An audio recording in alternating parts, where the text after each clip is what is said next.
नमस्कार, बहुत बहुत स्वागत है आप सभी का पांच की पंचायत में। मैं हूं निखिल सिंह और आज पांच की पंचायत में हम जिन मुद्दों पर बात करेंगे उनमें जिक्र करेंगे सहनशील सियासत सनातन पर सियासी प्रहार क्यों।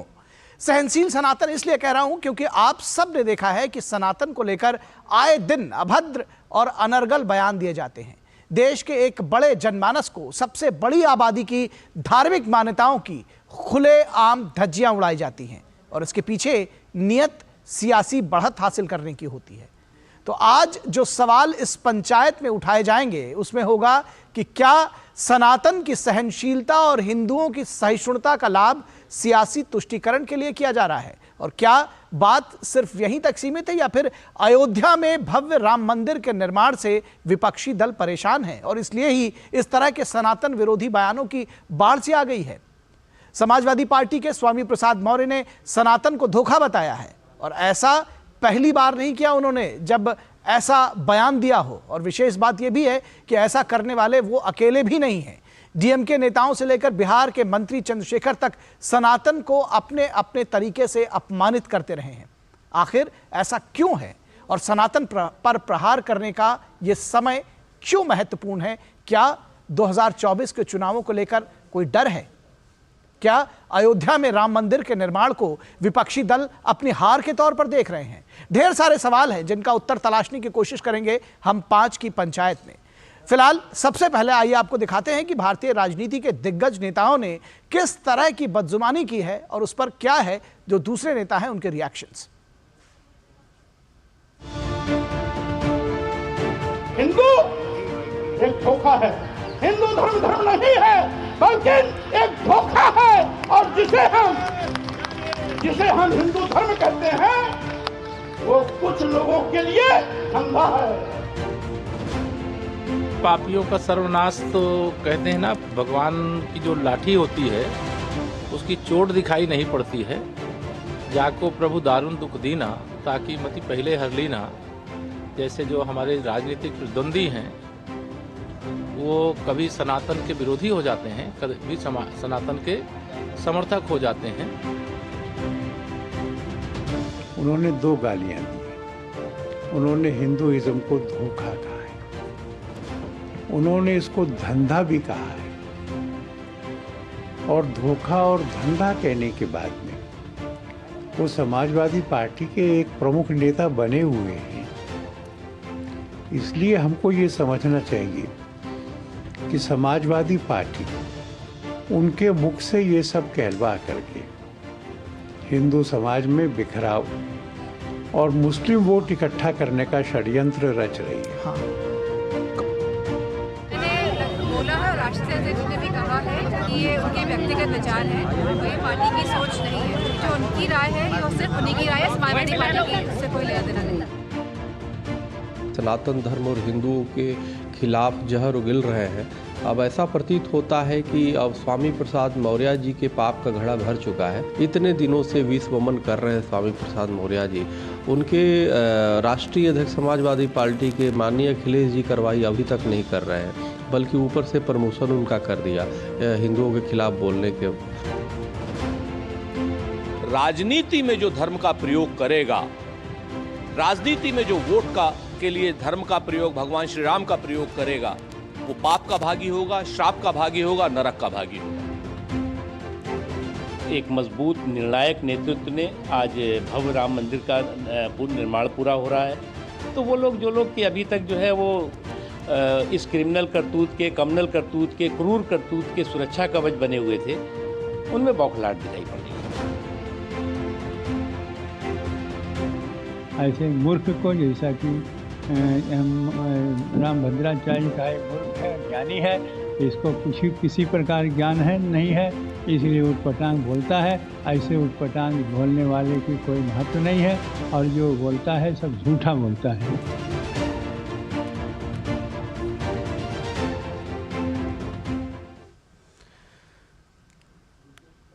तो ये बयान आपने सुने कि किस तरह से क्या रिएक्शंस है और दरअसल क्या बयान दिए गए थे। कई बार जो हिंदू समुदाय के लोग हैं, जो सनातन धर्म के फॉलोअर्स हैं, उनको ज़रूर बुरा लगा है, लेकिन सबसे ख़ास बात है कि इसकी परवाह कौन करता है और क्या सियासी तुष्टीकरण के लिए इसका इस्तेमाल किया जा रहा है? इस विषय पर बातचीत करेंगे। हमारे साथ खास मेहमानों का पैनल मौजूद है, उनसे आपका तारुफ करा दें। हमारे साथ इस वक्त मौजूद है, उनसे जो गेस्ट हैं उनसे आपका परिचय कराएंगे। सौरभ दुबे जो कि पॉलिटिकल एनालिस्ट हैं, स्वागत है सौरभ जी आपका। हमारे साथ में नित्य रंजन कुमार सिंह, जनरल सेक्रेटरी लोक जनशक्ति पार्टी के। नित्य रंजन जी बहुत स्वागत है आपका। हमारे साथ ऋषि मिश्रा जी पॉलिटिकल एनालिस्ट हैं। ऋषि जी बहुत स्वागत है आपका। और हमारे साथ में समीर चौगांवकर जी जुड़े हुए हैं, बहुत स्वागत है समीर जी आपका भी। और अगर सबसे पहले आपके साथ शुरू करना चाहें ऋषि मिश्रा जी, तो ये किस तरह की सियासत है? आपने बहुत सारी चीज़ें सुनी है, देखा है, बहुत जो पॉलिटिकल जिस तरह के बयान लगातार आ रहे हैं, चाहे वो स्वामी प्रसाद मौर्य को हो, डीएमके के हों, और स्वामी प्रसाद मौर्य का ये पहली बार बयान आया नहीं है। तो ये कहना कि आप कितने सहमत हैं, इससे ज़्यादा ये अगर मैं पूछूं कि आप कितने आक्रोश में हैं क्योंकि सनातन की धज्जियाँ उड़ाई जाएँ और सियासी तुष्टीकरण के नाम पर या उसको सही ठहराने की कोशिश में जो सनातनी हैं वो चुप रहें? देखिए, स्वामी प्रसाद मौर्य के बयान से सारे सहमत होंगे और इस प्रकार का बयान कहीं ना कहीं पार्टी को नुकसान ही पहुंचाता होगा। आप हिंदुस्तान की राजनीति में बहुसंख्यकवाद के सेंटिमेंट को आप छेड़ के उसको नुकसान पहुंचा के आप समझ रहे हैं कि अपने पार्टी को आप फायदा पहुंचा रहे हैं, ये तो बचकाने वाली बात है। और स्वामी प्रसाद के बयान के बाद आपने खुद दिखाया कि डिम्पल यादव ने क्या कहा है और अखिलेश यादव या पार्टी की क्या स्टैंड रही है इसको लेकर। तो और मुझे लगता है स्वामी प्रसाद मौर्य पे कार्रवाई भी पार्टी को करना चाहिए, क्योंकि आपके जो पर्सपेक्टिव हैं आगामी लोकसभा चुनाव में या पार्टी के जो पर्सपेक्टिव है खासकर बहुसंख्यक के सामने उनकी पार्टी की इमेज को कहीं ना कहीं ऐसे बयानों से मिलता है। ठीक है, ठीक है, लेकिन कई लोगों का ये मानना है जो कांग्रेस की चुप्पी है इस पूरे विषय पर ऋषि मिश्रा जी, वो भी बड़ा सवालों के घेरे में है। चाहे वो डीएमके की तरफ से बयान आए, चाहे वो जनता दल यूनाइटेड के चंद्रशेखर की तरफ से बयान आए, और इन्होंने तो स्वामी प्रसाद मौर्य ने तो बयानों की झड़ी लगा दी है, क्योंकि नुकसान तो कांग्रेस का भी हो रहा है ना। एंकर महोदय, आपने खुद कांग्रेस के जो ऑफिशियल प्रवक्ता हैं सुरेंद्र सिंह राजपूत के बयान को चलाया है, और सुरेंद्र सिंह राजपूत के बयान के बाद किसी भी प्रतिक्रिया रिस्पांस की जरूरत नहीं है। अच्छा। उन्होंने क्या कहा है आपने देखा कि भगवान राम या सनातन को लेकर ऐसे बयान देने वाले के साथ क्या होना चाहिए। अब उन्होंने स्पष्ट कर दिया, पार्टी का स्टैंड बिल्कुल स्पष्ट है। और ये एक पत्रकार होने के नाते, राजनीतिक विश्लेषक होने के नाते एक कॉमन सेंस की बात है कि आज की राजनीतिक परिस्थिति में बहुसंख्यकवाद के सेंटीमेंट को आप छेड़ के राजनीति नहीं कर सकते हैं। 80% बड़ा होता है या 20% बड़ा होता है। ठीक बात है, बिल्कुल क्या होना चाहिए वो वाली बात तो हो ही गई ऋषि मिश्रा जी। दरअसल जो मैं आपसे समझना ये चाह रहा था कि इसका जो नुकसान है वो कांग्रेस को भी हो रहा है। इस तरह के तमाम बयान दिए जा रहे हैं, इंडिया गठबंधन में आप देख रहे हैं कांग्रेस शामिल है, अगुआ अपने आप को बता रही है, लेकिन पूरी पार्टी ने चुप्पी साध रखी है। तो लोग समझ नहीं रहे, मनमन भावे मूड हिलावे। नहीं, मेरा मानना है कि ऐसे बयानों से पार्टी को बचना चाहिए, चाहे कांग्रेस हो या कोई भी पॉलिटिकल पार्टी हो। आप किसी के आराध्य देव को, किसी के संस्कृति, किसी के सभ्यता को आप गाली देके आप हिंदुस्तान में राजनीति नहीं कर सकते हैं। ऐसे बयानों से बचना चाहिए और उन नेताओं पे, तमाम उन पॉलिटिकल पार्टियों को कार्रवाई करनी चाहिए जिस पार्टी में ऐसी इस प्रकार के एसेट हैं। इन एसेटों पे बिल्कुल कार्रवाई करनी चाहिए, इसमें कोई दो राय नहीं। कार्रवाई तो करनी चाहिए। फिलहाल चलिए हम आपके पास दोबारा आएंगे, लेकिन दरअसल जो मैं आपसे जानना चाह रहा था वहां पर आप फिर भी नहीं आ रहे हैं। नित्य रंजन सिंह, आपसे जानना चाहेंगे, जब बिहार के मंत्री इस तरह का बयान देते हैं, या फिर ये कहा जाए कि जब इंडिया गठबंधन की बात होती है और सीताराम येचुरी कहते हैं कि मैं नहीं जाऊंगा राम मंदिर के इस भव्य उद्घाटन में, क्या आपको लगता है कि जो तमाम पार्टियां हैं वो इसको देख रही हैं कि ये कहीं ना कहीं बीजेपी का, एनडीए का एसेट है जो राम मंदिर का निर्माण है, और इस वजह से जो खलबली है इसी वजह से इस तरह के बयान आ रहे हैं? देखिए, जो इंडी अलायंसेस के विभिन्न नेता हैं वो अलग अलग प्लेटफॉर्म पे, अलग अलग राज्यों में अपने इस तरह के बयान से अपने आप को ये साबित करना चाहते हैं। और ये पोलराइजेशन जिस तरीके से वोट बैंक का एक खास वर्ग के को प्रभावित करने के लिए जो बयान देते हैं, इन नेताओं को जब पूछिए कि जब भी इनके परिवार में शादी ब्याह या किसी भी तरह का होता है तो इसी सनातन, इसी हिंदू रस्मों रिवाज से क्या कम कांड करते नहीं करे, इसमें तो राजनीतिक जमीन इनकी खिसकती हुई आती है। इस भारतीय राजनीति में अपने करने का कोशिश करते हैं। आप देखिएगा ये उन नेताओं के मानसिक दिवालियेपन की निशानी है जो नेता कहीं न कहीं लोकतंत्र में जनता के बीच से या तो विलुप्त हो या विलुप्त जनता से उन्हें कर रही है। स्वामी प्रसाद मौर्य हमारे यहाँ एक देहाती, चलिए आपका ऑडियो बहुत अच्छे से नहीं आ रहा है नित्य रंजन जी, आपको दोबारा मौका देंगे, तब तक मैं ये चाहूंगा कि आपका ऑडियो अब आ रही है आवाज? जी जी अब आ रही है आवाज? अब आ रही है, बिल्कुल ठीक से बोलिए। जी जी जी जी। तो मैं इन नेताओं के बारे में कह रहा था कि जिस तरीके से मानसिक दिवालियापन इनका इंडी अलायंसेस के विभिन्न नेता अलग अलग राज्यों में जिस तरीके से अपनी राजनीतिक जमीन जब खिसकती हुई नजर आती है तो इस तरह के बयान देते हैं किसी खास वर्ग को प्रभावित करने के लिए। लेकिन ये हिंदुस्तान की जनता है, वो जानते हैं कि आज इन धर्म पे कटाक्ष करके जिनको खुश करना चाहते हैं उनको रोजगार की जरूरत है, उनको शिक्षा की जरूरत है, उनको इस तरह के बहस में पढ़ने की जरूरत नहीं है। जनता समझती है। जो स्वामी प्रसाद मौर्य जिस नेता की ने बयान दिए हैं, इनका जरा देखिए कि ये राजनीतिक झिझिर को न खेल रहे हैं। आज देखिए ये 17 पार्टियों में अपने राजनीतिक जीवन में विभिन्न जगहों पे गए हैं, लेकिन कहीं भी इनको जमीन नहीं मिली। तो आज वो जमीन तलाशने की ये कोशिश है और कहीं ना कहीं ये इंडी अलायंसेस के मानसिकता को बताते हैं कि ये हिंदू विरोधी, सनातन विरोधी जो गठजोड़ है, ये कहीं ना कहीं 80% जनता के भावना के साथ ये खिलवाड़ कर रहे हैं। इनको छटपटाहट इस बात से है निखिल भाई, छटपटाहट इस बात से है कि 22 जनवरी को जब आदरणीय मोदी जी राम जन्मभूमि का उद्घाटन जब करेंगे तो हिंदू या सनातन के लिए गौरव की बात है। मैं ये नहीं किसी धर्म के लिए मैं ये नहीं कहता कि अगर मेरे लिए किसी गौरव की बात है तो किसी और के लिए ये कोई तुलनात्मक अध्ययन की चीजें नहीं है। किसी और धर्म के लिए कोई और ओकेजन हो सकता है गर्व का विषय, हमारे हिंदू धर्म के लिए ये गर्व का विषय है। तो ये जो छटपटाहट है कहीं ना कहीं इन नेताओं के चेहरे पर दिख रही है। मोदी जी के पास मोदी जी के विरोध करने के लिए इन नेताओं के पास तो कुछ बचा नहीं है। आप देखेंगे कि अलग अलग प्लेटफॉर्म पे जैसे शिक्षा है, स्वास्थ्य है, रोजगार है, जो सेंट्रल गवर्नमेंट ने स्कीम दे रखा है, ये अलग अलग विश्वकर्मा योजना है, इस तरह की योजनाओं से ठीक है। आपने जो पॉइंट उठाया है उसको आगे बढ़ाते हैं। जो आपने पॉइंट उठाया है नित्य रंजन जी, उसको आगे बढ़ाते हैं। सौरभ जी, जो इन्होंने कहा कि जो राम मंदिर का भव्य निर्माण अयोध्या में हो रहा है, उससे कहीं ना कहीं आपको लगता है कि जो विपक्षी दल हैं इंडी गठबंधन के, उनमें छटपटाहट है, और क्या राम मंदिर के निर्माण को वो या उनमें से कुछ अपनी हार के तौर पर देखते हैं? उनको लगता है कि कहीं ना कहीं इसकी वजह से बीजेपी को एक एज हो गया है और उसकी ये छटपटाहट है, अकुलाहट है, जिसकी वजह से इस तरह के बयान लगातार आ रहे हैं। देखिए, आपने जैसा जिक्र किया कि भगवान राम की मंदिर बन रहा है उसकी वजह से निखिल जी, तो ये तो पहले से ही होता है। जब भगवान राम का जिक्र होता था तो बड़े बड़े जो है राक्षस जो है वो कांपने लगते थे भाई, वो भय से कांपने लगते थे। पता चलता था कि भगवान राम इधर आ रहे हैं, तो जब उनको पता चलता था वो धर्म के मार्ग पे चल रहे हैं, तो जितने अधर्मी थे तो पहले ही कांपते थे। तो आपने तो अपने मुंह से ही जो बात कही वो तो सत्य है, उसमें तो सबको मुहर लगानी पड़ेगी निखिल जी।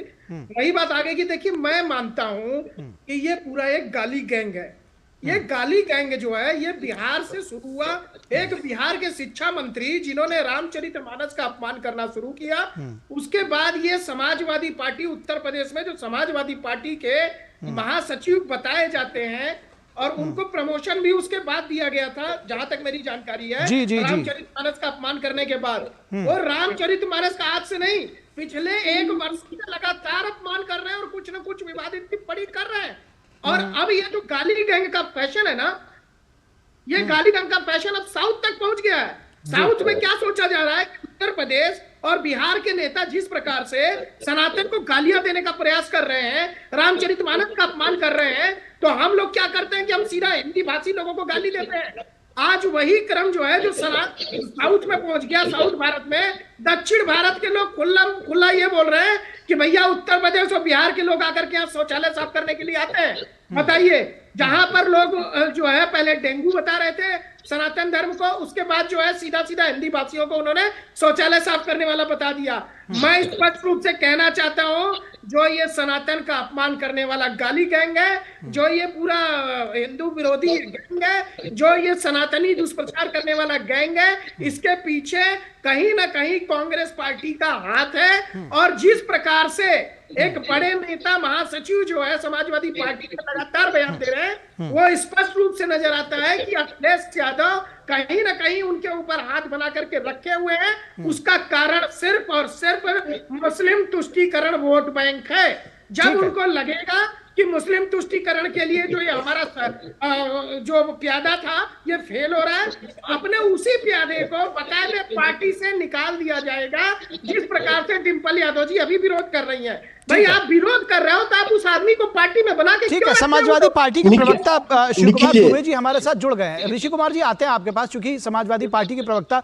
डॉक्टर शिव कुमार दुबे हमारे साथ जुड़ गए हैं, तो आपके सवाल का जवाब भी बेहतर तरीके से वही दे सकेंगे। बहुत सारे सवाल हैं शिव कुमार दुबे जी, चूंकि मौर्य जी आपकी ही पार्टी से जुड़े हुए हैं, तो सीधा सवाल आपसे बनता है। अभी आपने सुना कि ये कहा जा रहा है कि अखिलेश यादव जानबूझकर नजरअंदाज उन्होंने किया है। इसके पहले जब इस तरह के अनर्गल बयान स्वामी प्रसाद मौर्य ने दिए थे, तब उसके बाद उनकी पदोन्नति की गई, उनको राष्ट्रीय महासचिव बना दिया गया, और अब यह कहा जा रहा है कि ये उनका व्यक्तिगत बयान है।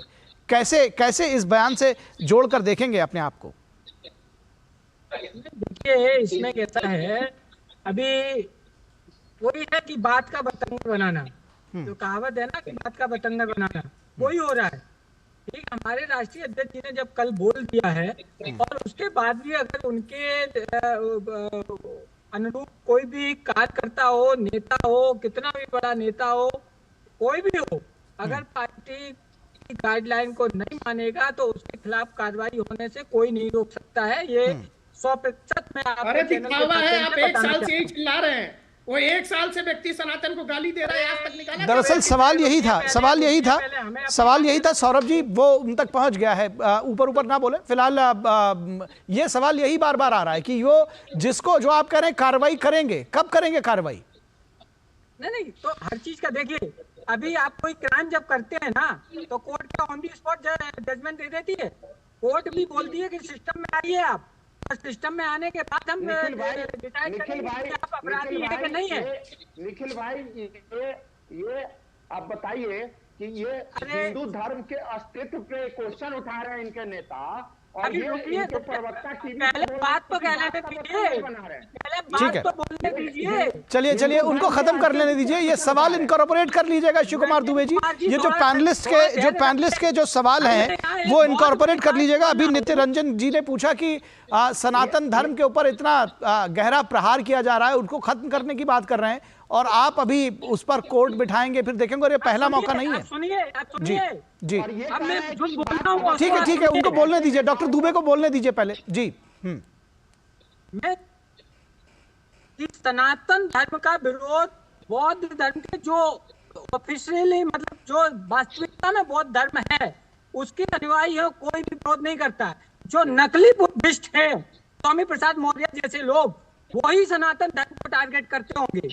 देश में आपने भी अब सोशल मीडिया में देखा होगा कि बहुत सारे लोगों ने एक नकली बुद्धिस्ट होने का, जो अपने आप को सर्वोच्च बुद्धिस्ट बताते हैं, वो सब नकली बुद्धिस्ट हैं और सब कन्वर्टेड हैं। नहीं, अब मैं किसी के ऊपर ये क्वेश्चन मार्क नहीं उठाऊंगा कि कौन बुद्धिस्ट है कौन नकली बुद्धिस्ट है, लेकिन अगर आप स्वामी प्रसाद मौर्य को नकली बुद्धिस्ट कहते हैं तो आपकी पार्टी ने उनके खिलाफ कार्रवाई नहीं की है, और अभी ये कोई पहला मौका नहीं है। 1 2 3 4 उंगलियों पर गिना जा सकता है, कभी लक्ष्मी जी को, कभी गणेश जी को, कभी रामचरितमानस को, कभी सनातन को, वो एक के बाद एक करते रहे हैं। ये कोई पहला मौका नहीं है कि वो जिसको कहते हैं कि एक के बाद एक ऑफेंडिंग करते रहे। फिलहाल मैं समीर चौगांवकर जी के पास आऊंगा जी। समीर चौगांवकर जी के पास आऊंगा। समीर जी, आपको लगता है कि इस पूरे विमर्श में जब हम बात करते हैं कि भगवान राम का एक भव्य मंदिर बन रहा है, एक सांस्कृतिक उत्थान की बात हो रही है, आध्यात्मिक उत्थान की बात हो रही है, विकास की बात हो रही है, और ऐसे में जो इस तरह के बयान हैं वो न सिर्फ मुंह का स्वाद कड़वा करते हैं बल्कि राजनीति के विमर्श को, विकास की जो बात होती है उसको पीछे धकेलते हैं? देखिए, इसमें कोई दो राय नहीं कि इस तरह का से जो बयान आते हैं स्वामी प्रसाद मौर्य के जैसे नेताओं से, वो निश्चित रूप से बहुत दुखदायी है और हिंदू समाज को परेशान करने वाला है। लेकिन मैं आपको एक बता दूं, कोई भी पार्टी का नेता अपने शीर्ष नेतृत्व के बिना सहमति के और बिना अनुमति के इस तरह के बयान लगातार नहीं दे सकता। अगर स्वामी प्रसाद मौर्य, आप देखेंगे पिछले 1 साल से लगातार बयान दे रहे हैं, कहते हैं लक्ष्मी के 4 हाथ कैसे हो जाते हैं, हिंदू धर्म में ऐसा जन्म होता है क्या, रामचरितमानस को लेकर क्या कहते हैं वो। आज उनका जो बयान है कि हिंदू धर्म में धोखा है, मुझे लग रहा है कि स्वामी प्रसाद मौर्य या तो ये चाहते हैं कि अखिलेश यादव की पार्टी उत्तर प्रदेश में पूरी खत्म हो जाए। 2019 में 5 लोकसभा सीटें मिली थी, 2 लोकसभा चुनाव हार गए, आज अखिलेश के पास 3 सांसद है। तो या तो स्वामी प्रसाद मौर्य चाहते हैं कि 2024 में अखिलेश की समाजवादी पार्टी का खाता भी नहीं खुले, और सिर्फ वो अपनी ही पार्टी का नुकसान नहीं कर रहे, वो अपनी बेटी के भविष्य का भी नुकसान कर रहे हैं। स्वामी प्रसाद मौर्य की बेटी बदायूं से भारतीय जनता पार्टी से सांसद है, और उनके इस बयान के बाद मुझे ऐसा लगता है कि भारतीय जनता पार्टी संघ प्रिया मौर्य, जो उनकी बेटी बदायूं से भारतीय जनता पार्टी के टिकट पर 2019 में लोकसभा सांसद बनी थी, उसे टिकट नहीं देगी, क्योंकि मुझे ऐसा लगता है कि बेटी का भी बयान नहीं आया एक बार भी कि मैं पिता का समर्थन करती हूँ या नहीं करती हूँ। तो मुझे लग रहा है कि स्वामी प्रसाद मौर्य से समाजवादी पार्टी के लिए ही परेशानी उत्पन्न नहीं कर रहे हैं, वो अपनी बेटी के राजनीतिक भविष्य के लिए भी, खुद के लिए भी, और हिंदू धर्म का कहकर वो एक समाज के अंदर एक भेद पैदा करना चाहते हैं। स्वामी प्रसाद मौर्य इस बात को जानते हैं कि भारतीय जनता पार्टी के हिंदुत्व की छतरी में सारे जाति के लोग भारतीय जनता पार्टी के साथ जुड़े हैं, और 22 जनवरी के बाद होने वाले लोकसभा चुनाव में जब भारतीय जनता पार्टी को प्रचंड बहुमत मिलेगा तो उसे कैसा रोका जाए, हिंदुओं को कैसी गाली जाए, हिंदुओं की आस्थाओं को कैसा प्रताड़ित किया जाए, कैसे राम भगवान के ऊपर उंगली उठाई जाए, इस तरह की वो कार्य करने की कोशिश कर रहे हैं। मुझे लग रहा है पर्दे के पीछे अखिलेश यादव ने उन्हें शह दिया हुआ है, और इसी कारण पार्टी उन्हें कार्रवाई नहीं कर रही है, और एक बार भी उन्हें कारण बताओ नोटिस जारी नहीं हुआ है। मुझे लगता है अखिलेश यादव चाहते हैं कि स्वामी प्रसाद मौर्य हिंदू धर्म को गाली दे, सनातन का अपमान करे, और अखिलेश यादव के छापे सब हो रहा है।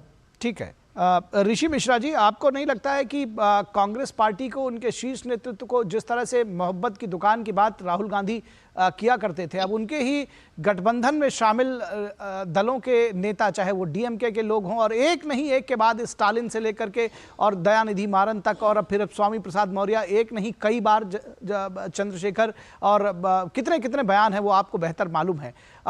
लेकिन जो चुप्पी साधी रहती हैं, आपको नहीं लगता है कि ये नुकसान ही हो रहा है? उनको खुलकर बयान देना चाहिए, कम से कम अपनी स्थिति जो है वो स्टैंड क्लियर करें, या उनको भी लगता है कि अगर कुछ वोट बैंक आता हो इसके बहाने हमारी भी पार्टी को मिल जाए तो बेहतर है? निखिल जी, अब आप अपने ही रिपोर्ट पे सवाल उठा रहे हैं। आप अपने रिपोर्ट पे सुरेंद्र राजपूत का बयान दिखा दिया कि कांग्रेस का क्या स्टैंड है, फिर बार बार आप पूछ रहे हैं। नहीं, कांग्रेस का स्टैंड है, डीएमके पे कुछ उन्होंने बोला, और उन्होंने कहा जो राम की सियासत करता है, देखिए reading in between the lines मत कहिए, समझ में हमको भी आता है, समझ में जो बाकी पैनलिस्ट हैं उनको भी आता है। अगर आप कहेंगे तो वो बयान दोबारा चलवा दूंगा, ऋषि मिश्रा जी, वो बयान में दोबारा चलवा दूंगा। उन्होंने कहीं भी भर्त्सना नहीं की है, उन्होंने ये नहीं कहा है, वो कह रहे हैं जो राम की सियासत करता है, जो राम से वोट बैंक लेने की, वो दरअसल मुझे तो लग रहा है वो समाजवादी पार्टी के बजाय भाजपा के ऊपर टारगेट करने की कोशिश कर रहे हैं। आप कहें तो दोबारा बयान चलवा देता हूं। बिल्कुल दोबारा चला दीजिए। हाँ। और क्या राजनीति में धर्मों का इस्तेमाल होना चाहिए निखिल जी, हाँ या ना? आप उस पर जवाब दीजिए। क्या सनातन को गाली देनी चाहिए, हाँ या ना? इसका जवाब दीजिए। क्या सनातन को गाली देनी चाहिए? आपके साथ में जो लोग खड़े हुए हैं, कांग्रेस पार्टी के साथ जो लोग खड़े हुए हैं, एक बयान देने में क्या जाता था, एक सीधा बयान नहीं आया है, सीधा बयान नहीं आया है, स्टालिन पे सीधा बयान नहीं आया है, डीएमके पर सीधा बयान नहीं आया है, वो जो अभी सारे बयान आए, चंद्रशेखर पर सीधा बयान नहीं आया है, रामचरितमानस पर सीधा बयान नहीं आया है। क्या बात कर रहे हैं ऋषि मिश्रा जी? पैनलिस्ट है हमारे, वो हमारी बात को और शायद पोषित करेंगे। खड़के के बेटे का भी बयान आया था सनातन को लेकर, बहुत सारे लोगों का, एक लंबी फहरिस्त है ऋषि मिश्रा जी। मैं कंप्लीट कर लूं, करिए। जो एलजीपी के जनरल सेक्रेटरी बीच में बोल रहे हैं, उनको तो नैतिकता तो है ही नहीं। उनके पार्टी के अभी जो संसदीय बोर्ड के चेयरमैन हैं, उनको क्यों इस्तीफा देना पड़ रहा है? आप कहेंगे तो सही नहीं होगा। नहीं, संसदीय बोर्ड के चेयरमैन के इस्तीफे से कोई मतलब नहीं है, वो बिहार की राजनीति में है, इसलिए उनको लेकर के आए पैनल में। अभी सनातन पर चर्चा हो रही है, जब जिस दिन दूसरे मुद्दों पर होगी, संसदीय बोर्ड पर होगी, उस दिन उस पर आपसे करेंगे। आप देखिए विषय मत भटकाइए ऋषि मिश्रा जी, मैं अभी समझ रहा हूँ जी। कम से कम सुन तो लीजिए, अरे बीच में बोलने तो दीजिए, आप बोलने तो दीजिए। एक मिनट, हमारी पार्टी के, हमारे गठबंधन के नेताओं पे चार्जशीट होती है तो हम लोग इस्तीफा देते हैं। जरा इनसे पूछिए कि कांग्रेस, अरे तो भाई बाहुबलियों को क्यों पार्टी में ले रखे थे? उल्लास पांडे जैसे बाहुबलियों को क्यों पार्टी में ले रखे थे? उसको आपको इस्तीफा देना पड़ता है। आप इतने बड़े विद्वान बाहुबलियों को ऋषि मिश्रा जी का मूल सवाल था, उसका उत्तर दीजिए ऋषि मिश्रा जी। बोलने देंगे नित्या जी आप शांत हो जाइए। दरअसल देखिए ऋषि मिश्रा जी जवाब नहीं दे रहे हैं, इधर उधर उसको लेकर जा रहे हैं, आप भी शायद उनके ट्रैप में आ रहे हैं। आप उनकी बात पर ध्यान मत दीजिए। ऋषि मिश्रा जी जो कह रहे हैं, ऋषि मिश्रा जी आप जवाब दीजिए। इतने सारे बयान मैंने बताए और आप उनका जवाब दीजिए। स्वामी प्रसाद मौर्य को लेकर जो बयान आया उस पर सुरेंद्र सिंह राजपूत ने कह दिया, इस पे अब आगे कहने की जरूरत नहीं है। सवाल उठता है कि स्वामी प्रसाद मौर्य जब बसपा में थे, उन्होंने उस समय भी ऐसे बयान, उन्होंने सनातन को लेकर, हिंदुओं के देवी देवताओं को लेकर बयान दिया था। तो ऐसी क्या मजबूरी थी भाजपा की कि स्वामी प्रसाद मौर्य साहब को इन बयानों के बाद पार्टी में भाजपा लेती है? भाजपा उनकी बेटी को टिकट देती है। आज भाजपा को भी जवाब देना होगा। और जहां तक हिंदू धर्म की बात है, बीच में फिर बोलने लगे, पत्रकार को भी बर्दाश्त नहीं हो रहा है। ऋषि मिश्रा जी को कंप्लीट कर लेने दीजिए। ऋषि मिश्रा जी को कंप्लीट कर लेने दीजिए। समीर जी आपके पास आऊंगा इसका जवाब लेने के लिए। ठीक है ऋषि जी कंप्लीट करिए। निखिल जी आप विद्वान एंकर हैं, आपको मालूम होगा कि भाजपा के जो बड़े बड़े नेता रहे हैं उनका गाय को लेकर क्या स्टैंड रहा है। भाजपा जिनको अपना आदर्श मानती है, इतिहास में देखें तो गाय को लेकर क्या स्टैंड रहा है। बीजेपी का गोवा का मैनिफेस्टो देखिए, उसमें गाय के मीट को लेकर बीजेपी का क्या स्टैंड रहा है। तब हिंदुओं का जो ठीक है, आपकी बात का जवाब ले लेते हैं समीर गोवा में बीजेपी कहती है इसको अभी हम अनर्गल बयानों गाय की मीट की कमी नहीं होने देंगे। आप कभी उसको सावरकर कभी गाय की मीट पे लेकर जा रहे हैं, इसलिए हम उसको वहां नहीं ले जा रहे हैं। समीर चौगांवकर जी अपनी बात कुछ कहना चाह रहे थे, जवाब देना चाह रहे थे। समीर जी। नहीं, मेरा तो सिर्फ ये कहना था कि स्वामी प्रसाद मौर्य को लेकर, स्वामी प्रसाद मौर्य जब भारतीय जनता पार्टी में थे तो जितने समय भारतीय जनता पार्टी में कभी क्या उन्होंने रामचरितमानस को लेके या हिंदू धर्म को लेकर ऐसे शब्दों का इस्तेमाल किया गया। बसपा में रहते हुए उन्होंने बयान दिया था, जब संगत अच्छी होती है तो आदमी अच्छा व्यवहार करता है, और जब संगत बुरी होती है तो आदमी बिगड़ जाता है। जब तक भाजपा में रहे स्वामी प्रसाद मौर्य तो अच्छे से रहे। जैसे ही वो समाजवादी पार्टी में गए, उन्हें समाजवादी पार्टी का संस्कार उनके शरीर के अंदर आ गए, तो वो वैसा बिहेवियर करने लगे, तो उन्हें तो पार्टी का इस मामले में आशीर्वाद प्राप्त। बसपा में रहते हुए उन्होंने बयान दिया, फिर भाजपा ने क्यों लिया? ऋषि जी जो नियम उनके लिए लागू होते हैं वही आपके लिए, आप उनके ऊपर मत बोलिए, कम से कम उनको फिनिश करने दीजिए। नहीं वो गलत कोट कर रहे हैं, मैं उनको रोक रहा हूँ। अरे आप उनको गलत कोट कर रहे हैं ऋषि जी। नहीं ऋषि जी, प्रमोशन इससे क्या होता है? ऋषि जी आप बीच में मत बोलिए, ये गलत बात है। कांग्रेस के अंदर, समाजवादी पार्टी के अंदर आपका प्रमोशन होता चला जाएगा। मुझे लग रहा है अब देश की जनता इस बात को समझ चुकी है। आने वाले समय में 2024 के चुनाव में जनता लोकतांत्रिक तरीके से इनके दिए हुए बयानों पर इन्हें सबक सिखाएगी। और ये तय है कि प्रधानमंत्री मोदी 2024 के लोकसभा चुनाव में 350 से ज्यादा सीटों से देश के प्रधानमंत्री तीसरी बार बनने जा रहे हैं। ठीक है, देखते हैं ये जनता तय करेगी। फिलहाल इन मुद्दों की अगर बात करें तो सौरभ जी आपके पास आएंगे और समझने की कोशिश करेंगे कि ये जो 2024 के चुनावों का जिक्र किया अभी समीर जी ने, ठीक है, जो 2024 के चुनावों का जिक्र किया, क्या ये समय बड़ा महत्वपूर्ण है? दो बातें जहन में आती हैं, एक तो राम मंदिर का निर्माण हो रहा है और दूसरा 2024 का चुनाव आ रहा है। तो ये छटपटाहट क्या ज्यादा इस वजह से, जो एक तरह से केवल स्वामी प्रसाद मौर्य ही नहीं, साउथ से लेकर नॉर्थ तक इस तरह के बयानों की बाढ़ है? देखिए, स्वामी प्रसाद मौर्य जो है ना, वो सिर्फ मोहरा है। ये राजनीति में जो मोहरे यूज किए जाते हैं ना, वो मात्र एक मोहरा है। वो इसलिए है क्योंकि उनकी राजनीति पूर्ण रूप से कहीं ना कहीं खत्म हो चुकी है। बसपा से हटाए जाने के बाद भाजपा में जाने के बाद, भाजपा से हटाए जाने के बाद समाजवादी पार्टी में अब उनका अस्तित्व तो कुछ नहीं बचा है। तो अखिलेश यादव ने बोल दिया है कि ऐसा करो, तुम एक काम करो कि ये सनातनियों को गाली देने का काम करो, हिंदुओं का अपमान करने का काम करो, और तुमको कोई बौद्ध धर्म के नाम पर बता देगा, बचाने का प्रयास करेगा, और कोई अन्य धर्म के नाम पे बचाने का प्रयास करेगा। लेकिन जिस दिन स्वयं अखिलेश यादव की बारी आएगी ना, वो उसको तुरंत कहेंगे अरे भाई साहब इन्होंने तो सनातन का अपमान किया, इनको पार्टी से साइड करो। ये सिर्फ एक मोहरा है, और ये जो मोहरे हैं ना, ये पूरा एक गैंग है, गाली गैंग, जो मैंने पहले आपको बताया।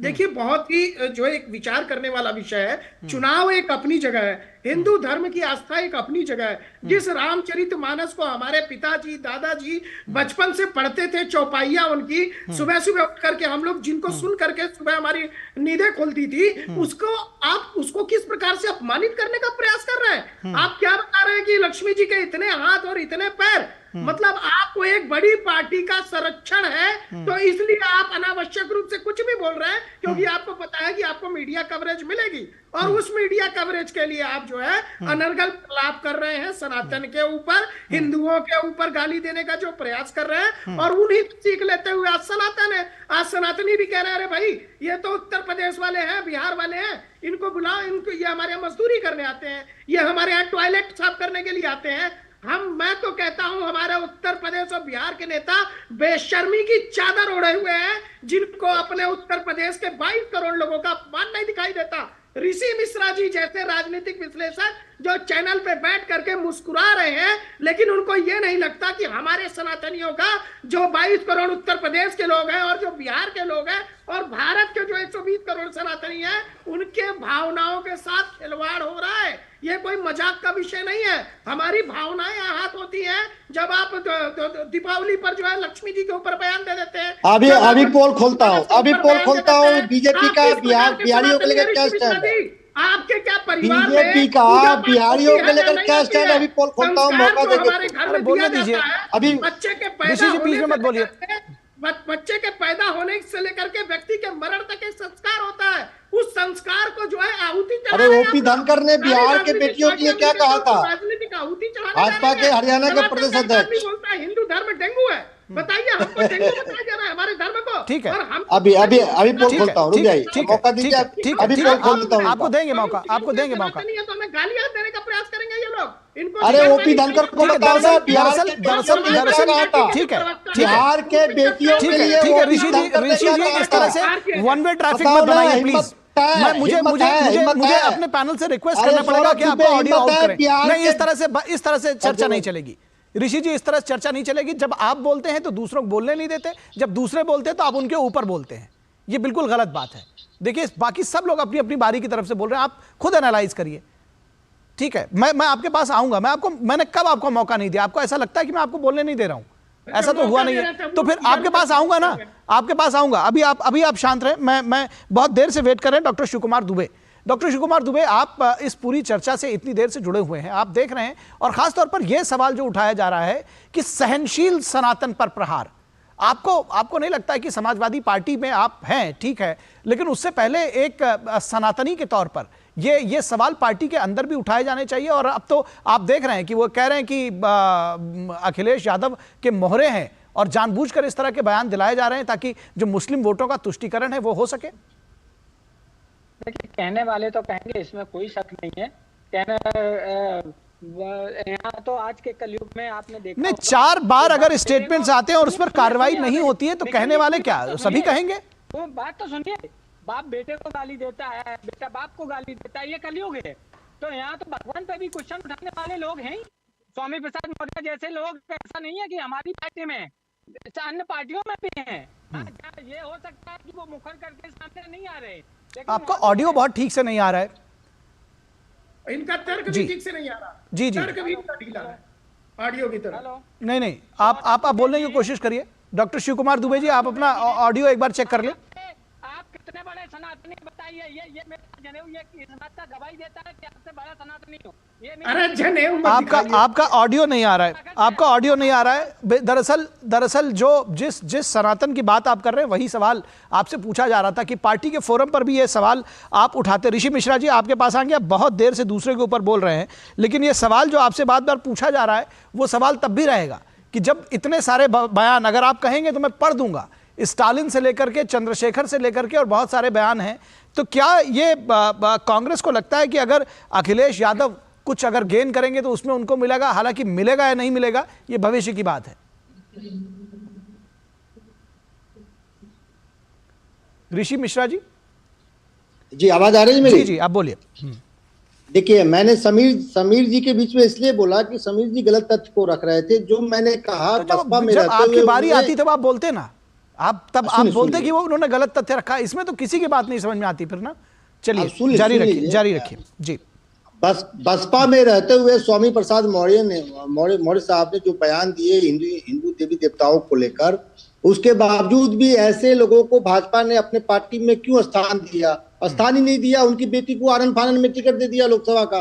तब हिंदू सेंटिमेंट का अपमान नहीं हो रहा था। और मैंने दूसरा जो सवाल किया कि नॉर्थ में भाजपा वालों के लिए गाय मम्मी होती है और साउथ में जाते ही यम्मी हो जाती है। गोवा का बीजेपी का मैनिफेस्टो देख लीजिए, उसमें गोवा के बीजेपी के मैनिफेस्टो में स्पष्ट लिखा हुआ है कि काऊ मीट की कमी नहीं होने देंगे।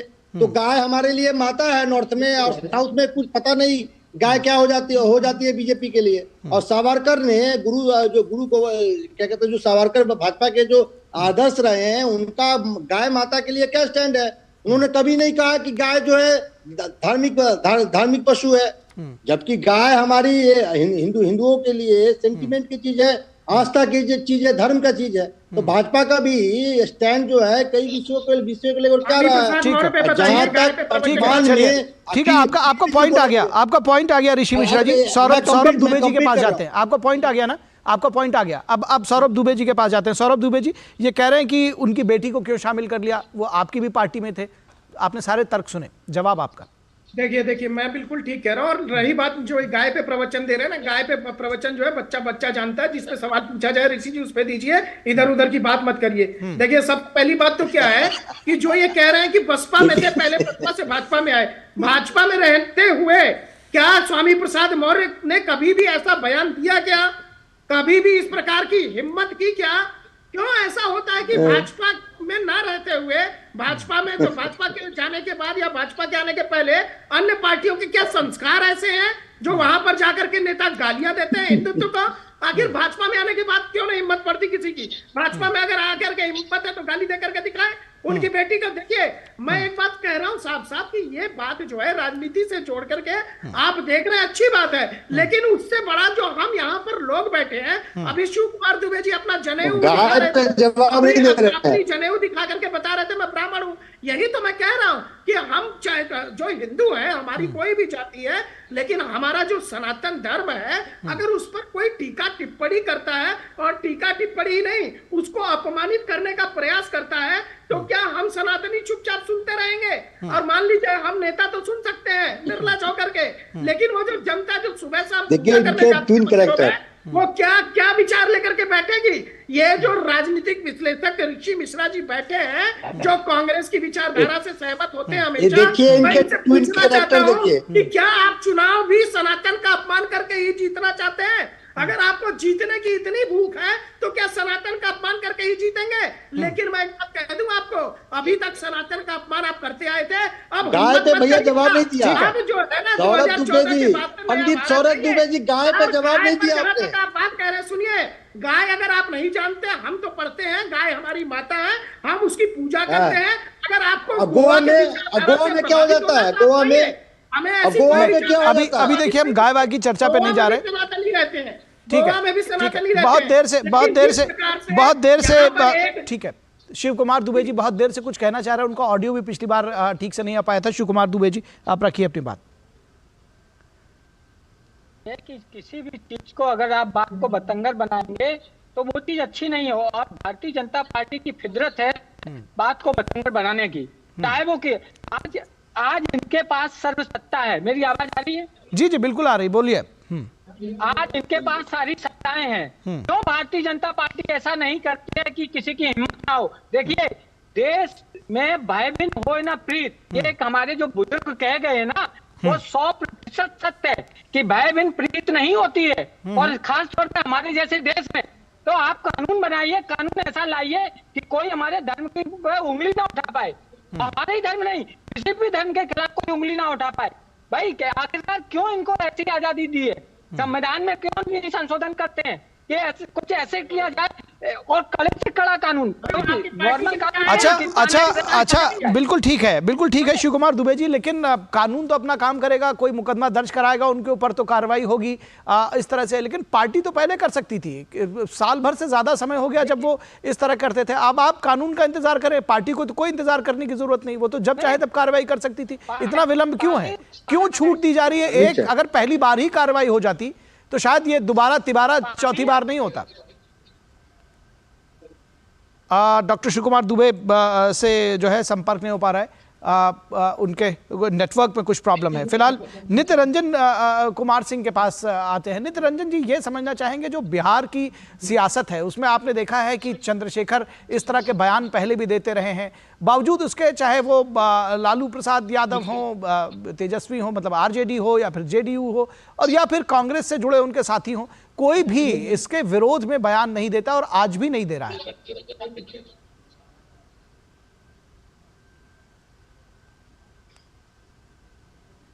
नित्य जी से संपर्क नहीं हो पा रहा है। ये थोड़ा सा जब हम जुड़ते हैं तकनीक के जरिए तो ये होता है। फिलहाल वापस आते हैं और हम आएंगे सौरभ चवगांवकर जी की तरफ। सौरभ चवगांवकर जी, ये नहीं लगता आपको जब हम सहिष्णुता की बात करते हैं, सहनशीलता की बात करते हैं, तो समीर जी आपको नहीं लगता है कि जिसको कहते हैं कि जो सनातन धर्म है वो एक बड़ा इजी टारगेट हो गया है अपने पॉलिटिकल एस्पिरेशंस को फुलफिल करने के लिए, कि कोई भी आए और कुछ कहकर चला जाए, उस पर रिएक्शन बहुत ज्यादा नहीं होता है, पॉलिटिकल मिलियत जरूर लोग गेन कर लेते हैं? देखिए, सनातन धर्म कभी आक्रामक नहीं रहा। सनातन धर्म ने किसी पे आक्रमण नहीं किया, तो सबको स्वीकार करता रहा है, सहनशील रहा है। और ये राम मंदिर का निर्माण बताता है कि हमने कानूनी लड़ाई लड़ी, हमने कभी ऐसा नहीं किया कि जबरदस्ती वहां कब्जा कर लिया और मंदिर बना दिया है। हिंदू धर्म के लोग कानून के रास्ते में गए, लोकतंत्र के रास्ते में गए। जब सुप्रीम कोर्ट ने वर्डिक्ट दिया उसके बाद हमने वहां मंदिर बनाने की शुरुआत की, और सुप्रीम कोर्ट ने जब मुस्लिम पक्ष को 100 एकड़ जमीन मस्जिद बनाने की थी, हमने उसका भी स्वागत किया। हमारे यहाँ सर्वधर्म समभाव, प्रधानमंत्री मोदी के नेतृत्व में सर्वजना हिताय सर्वजना सुखाय की बात होती है। मुझे लग रहा है हिंदू धर्म की सहनशीलता को विपक्ष के लोग इसे कमजोरी मानते हैं, लेकिन अब 2014 के बाद सरकार बदल गई है, देश की जनता का मिजाज बदल चुका है, अब उन्हें इसे कमजोरी नहीं मानना चाहिए। हिंदू धर्म के लोग 2024 में अपने बैलेट से, अपने मतदान से बता देंगे कि देश में राज करने का हक किसको है, कौन हिंदू धर्म का झंडा उठा सकता है, कौन हिंदू धर्म की रक्षा कर सकता है, और कौन हिंदू धर्म को खत्म करने की बात कर रहा है। जो हिंदू धर्म को खत्म करने की बात कर रहा है, जनता उन्हें 2024 में सबक सिखाएगी। और आज विपक्ष नेता बनने लायक स्थिति नहीं रही कांग्रेस के पास। 2024 में मुझे लग रहा है फिर वही स्थिति होने वाली जो 2014 में थी और जो 2019 में थी। 2014 में वही स्थिति, 2024 में वही स्थिति होने वाली है। ठीक है। एक बात आपसे और समझना चाहिए कि ये जो सनातन का विरोध है, इसके असल मायने क्या इस तरह से भी समझा जाए कि क्या जो लोग सनातन का विरोध करते हैं, नित्य मिश्रा जी हमारे साथ, नित्य रंजन जी हमारे साथ जुड़ गए हैं, तो ये सवाल मैं चाहूँगा कि नित्य रंजन जी दें कि जो सनातन का विरोध लोग कर रहे हैं, चाहे वो साउथ से लेकर के यहाँ तक, उनको लगता है कि दरअसल जो वोटर बीजेपी का वोटर है वो सनातन का वोटर है, इसलिए जो भी गैर सनातन है वो उनको कंसोलिडेट करने की जरूरत है और इसलिए ये लगातार टारगेट किया जा रहा है। और यही वजह है कि जो इंडी गठबंधन के जो दूसरे दल हैं वो इस पर चुप्पी साध लेते हैं।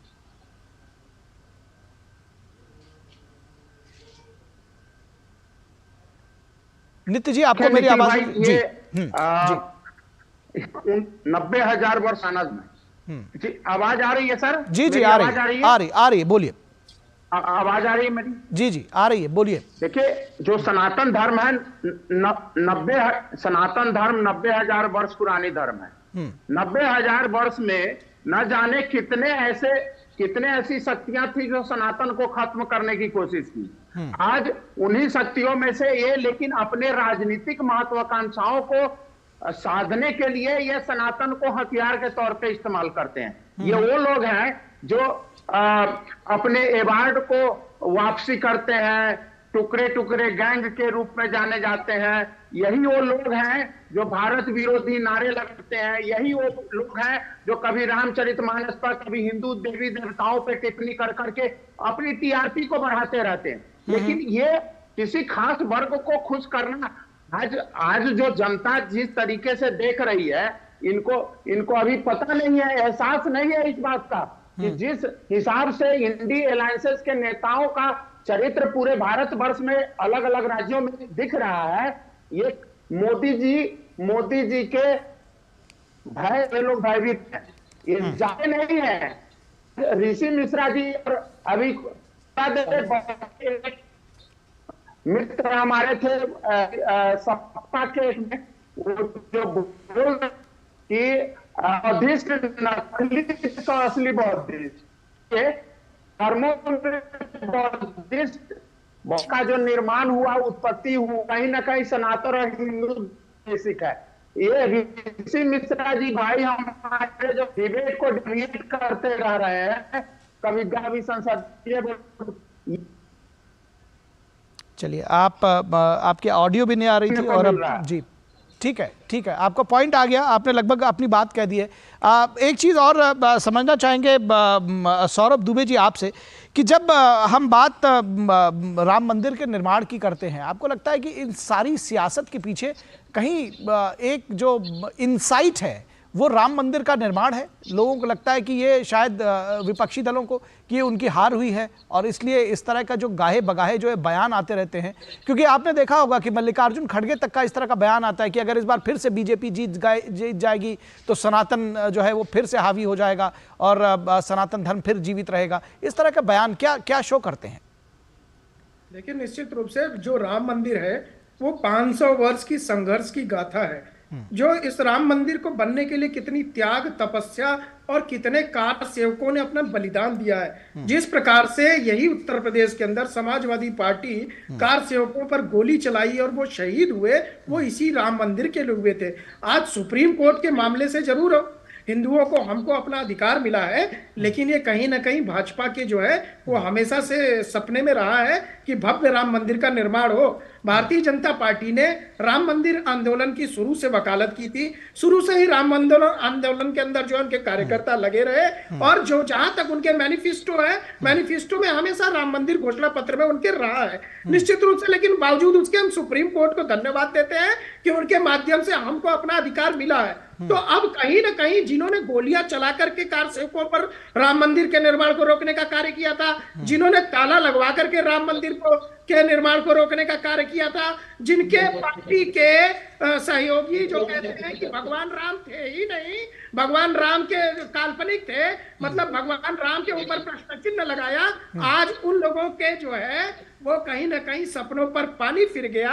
और 22 जनवरी को जब नरेंद्र मोदी प्रधानमंत्री राम मंदिर की जो है स्थापना जो वहां पर प्राण प्रतिष्ठा मूर्ति की करेंगे, तो कहीं ना कहीं वो जो राम विरोधी लोग हैं उनके हृदय में बहुत ही दर्द होगा, बहुत ही उनको उत्तेजना होगी इस बात को लेकर के कि जिस कार्य को हम अधर्म के मार्ग पे चल के रोक रहे थे, उस अधर्म के मार्ग पर हम सफल नहीं हो पाए। और नरेंद्र मोदी जी जो धर्म के मार्ग पर चलते हुए भारतीय जनता पार्टी धर्म के मार्ग पे चल रही थी, उसको कहीं ना कहीं कोर्ट का साथ मिला और आज भव्य भगवान राम की जो बाल रूप है उसकी मूर्ति की प्राण प्रतिष्ठा वहां पर की जाएगी। अब वो जो प्राण प्रतिष्ठा होगी तो यहाँ पर कई लोगों के प्राण तो निकलेंगे, क्योंकि उन्होंने तो वो होने से सफल होने से उनको रोका था। तो मैं ये कहना चाहता हूँ कि आप चुनाव में जाइए, लेकिन जो आप हिंदुओं को गाली देने का पहले प्रयास कर रहे थे, अब वो सिस्टम नहीं चलेगा। 2014 के बाद से एक नए भारत की जो बात नरेंद्र मोदी जी करते आ रहे हैं, उसमें जो बात होगी वो विकास की बात होगी, अब हिंदुओं को गाली देने की बात नहीं होगी। अभी सबका साथ, सबका विश्वास और सबका विकास, ये नरेंद्र मोदी जी नारा जो दे दिया है उसी पर कार्य होगा। तो मंदिर को लेकर के जो है किसी को चलने की आवश्यकता नहीं है, निमंत्रण सबको जा रहा है। जिन्होंने विरोध किया था उसको भी निमंत्रण गया, ऋषि मिश्रा जी को भी निमंत्रण जाएगा। आइए और अपनी चलन भावना को हटा करके चलिए ठीक है, आपने ऋषि मिश्रा जी का नाम ले लिया तो ऋषि मिश्रा जी के पास ही चलते हैं। ऋषि मिश्रा जी, ये जो अयोध्या में भव्य राम मंदिर का निर्माण हो रहा है, क्या समाजवादी पार्टी या कांग्रेस जो उनके साथ कदमताल करते हुए चल रही है, ये सब लोग उसको एक, या विपक्षी दल या मैं कहूँ कुछ दल जिसको आप समझते हो, उसको एक हार के तौर पर देखते हैं? उनको लगता है कि ये एक पॉलिटिकल डिफीट है कहीं ना कहीं, और जिस वजह से ये जो बयान एक के बाद एक आ रहे हैं वो हताशा का प्रतीक है?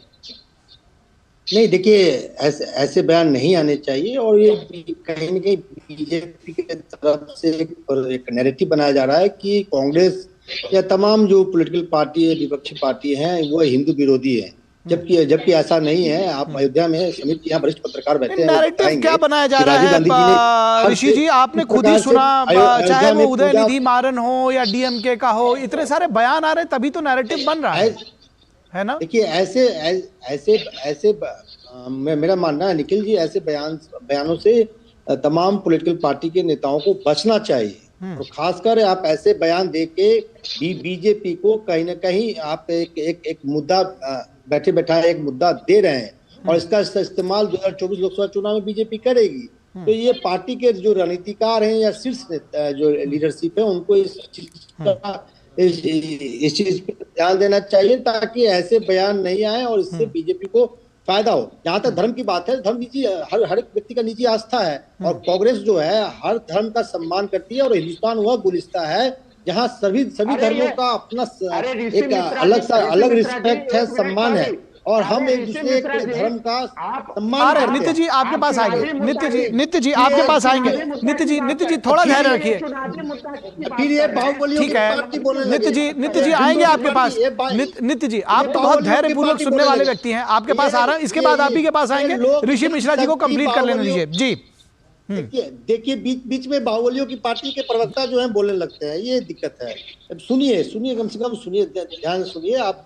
ठीक है, आपने हुलास पांडे का इस्तीफा दिलवा दिया है, ठीक है, सुन लीजिए। मेरा ये कहना है कि हर व्यक्ति को हर धर्म का सम्मान करना चाहिए, हर पार्टी को ऐसे नेताओं को दरकिनार करना चाहिए जो आपके बहुसंख्यक की जो राजनीति है उसको नुकसान पहुंचाता हो। ठीक है, खासकर स्वामी प्रसाद जैसे मौर्य जो जैसे लोग हैं, उनको तुरंत समाजवादी पार्टी को अपने पार्टी से निकालना चाहिए। और डिम्पल यादव ने स्पष्ट बयान दिया है कि पार्टी का उनके राय से कोई लेना देना नहीं है। ठीक है, इसी तरह तेजस्वी यादव ने चंद्रशेखर के बयान को लेकर क्या कहा था, निखिल जी आपको मालूम होगा।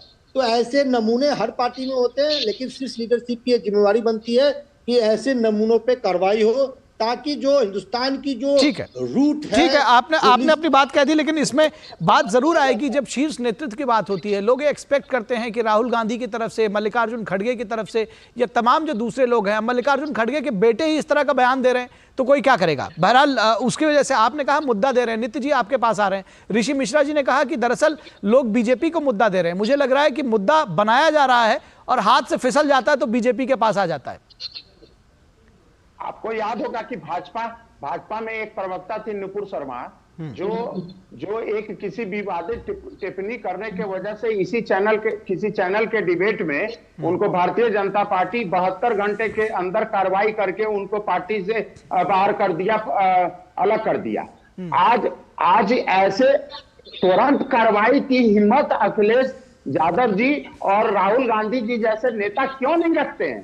क्यों नहीं आज इस तरह के स्वामी प्रसाद मौर्य जी के जो एक टिप्पणी जो सनातन के अस्तित्व पे क्वेश्चन खड़ा कर रहा है, ये इनके लिए, ऋषि मिश्रा जी के लिए चुनावी मुद्दा होगा। लेकिन ये 120 करोड़ जनता जो है, 120 करोड़ जो सनातनी है पूरे भारतवर्ष में, उसके स्वाभिमान का विषय है। उसके कहीं न कहीं स्वाभिमान पर ठेस पहुंचा है। गाय पे बोलिए ना, गाय पे बोलिए, गाय पे।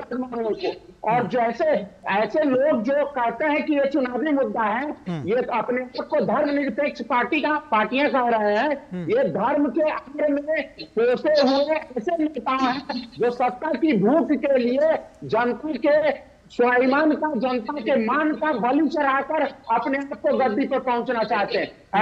ऐसे नेताओं को शर्म आनी चाहिए, और ऐसे नेताओं को सार्वजनिक रूप से माफी मांगनी चाहिए। और अपने पद से अगर उनको लगता है कि अपने पद से नहीं इस्तीफा देनी चाहिए, तो इनके जो आका बैठे हुए हैं, जो संरक्षण करता है, उनको ठीक है। आपका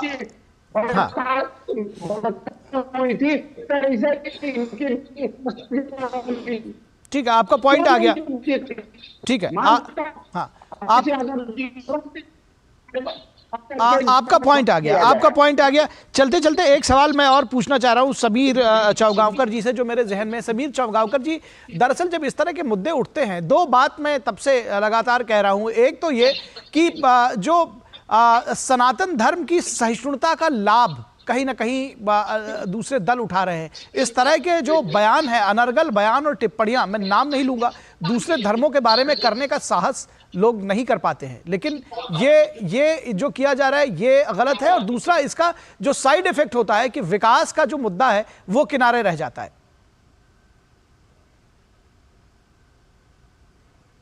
समीर जी, भारतीय जनता पार्टी के छोड़ के आप देखिए साउथ के अंदर कितना आक्रामक कर लिया गया। क्या पहले साउथ इस तरीके से सनातन धर्म के बारे में कहता था? सीधा सीधा ये दक्षिण और उत्तर की लड़ाई शुरू कर दी गई है साउथ ने, और कांग्रेस पार्टी इसके अंदर घी डालने का काम कर रही है। राहुल गांधी के नेतृत्व में, मल्लिकार्जुन खड़गे के नेतृत्व में, क्योंकि मल्लिकार्जुन खड़गे खुद साउथ से आते हैं, केसी वेणुगोपाल जो संगठन महासचिव वो साउथ से आते हैं, राहुल गांधी सांसद साउथ केरला से आते हैं, कांग्रेस के अंदर साउथ का वर्चस्व है। राहुल गांधी जानते हैं कि उत्तर भारत में वो चुनाव नहीं जीत सकते, कांग्रेस को जो सीटें मिलना है वो दक्षिण से मिलना है।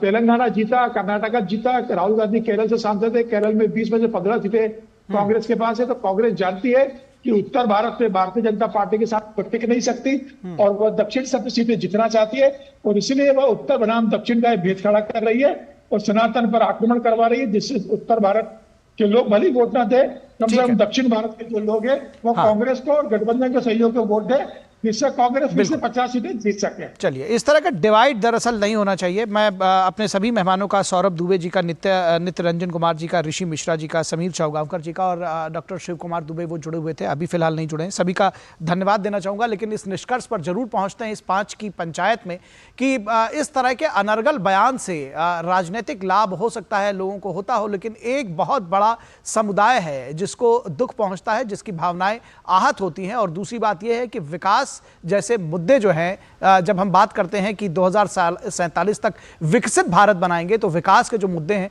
वो कहीं ना कहीं दरकिनार होते हैं। इसलिए ऐसे जो अनर्गल बयान है उनकी निंदा की जानी चाहिए और ऐसे लोगों के खिलाफ कार्रवाई की जानी चाहिए। फिलहाल 5 की पंचायत में बस इतना ही। हमारी पूरी टीम को दीजिए इजाजत। नमस्कार।